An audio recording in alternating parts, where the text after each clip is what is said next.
So one thing I didn't know moving to Washington State, especially in this area, is that Josie and Winston have predators.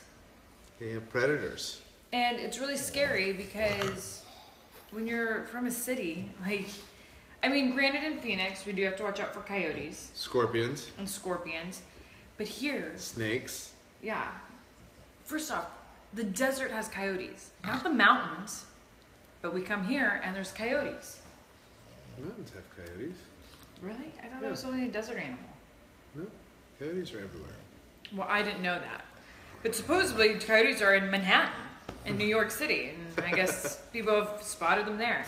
But the scary part for me is that we have 2 eagle nests on our property.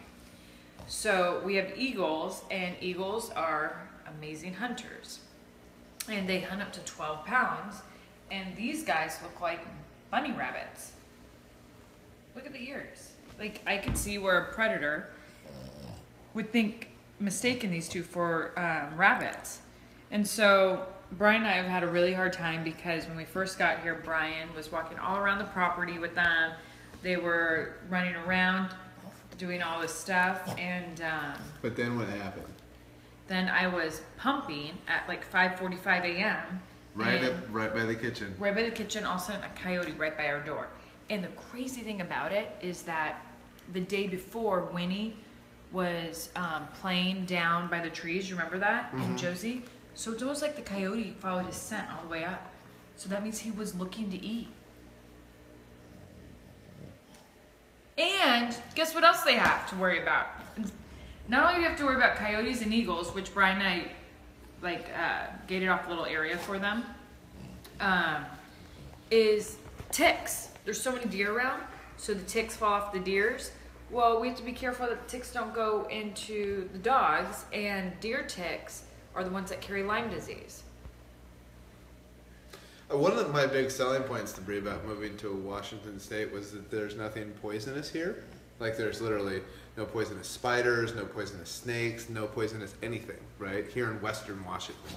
And then we get here and she finds that there's all these predators, which I was like, oh yeah, when I lived in Aberdeen, like, yeah, you would hear of there being like bears or cougars around, but you didn't really think about it. Cougars. There's cougars here. And not Mama Bella. Like, legit, like, the animal cougars. Yeah, it kind of freaks her out. It does freak me out. But Brian and I are actually investing into this really awesome fence that will keep them out, and it'll be a nice little area where they can play. Right now it's a dingy fence we have up, but we're actually going to make like a yard for them to like sprint and run. A fenced off area that also has the fencing will go down 1.5 feet because coyotes can dig. And then it'll be a 6 foot tall fence that at the top will have this rolling kind of pin. So as the coyotes jump up, and if they try to vault or use the top of the thing with their paws, they'll just roll off. And the coyotes won't get hurt either. So, coyotes, you thought you had one up on us. We just one upped you. And you'll never one up us. Ever. And the eagles? That said, I hope all of you live a very long time. Coyotes and eagles. I mean, me too, but I got my eye on you.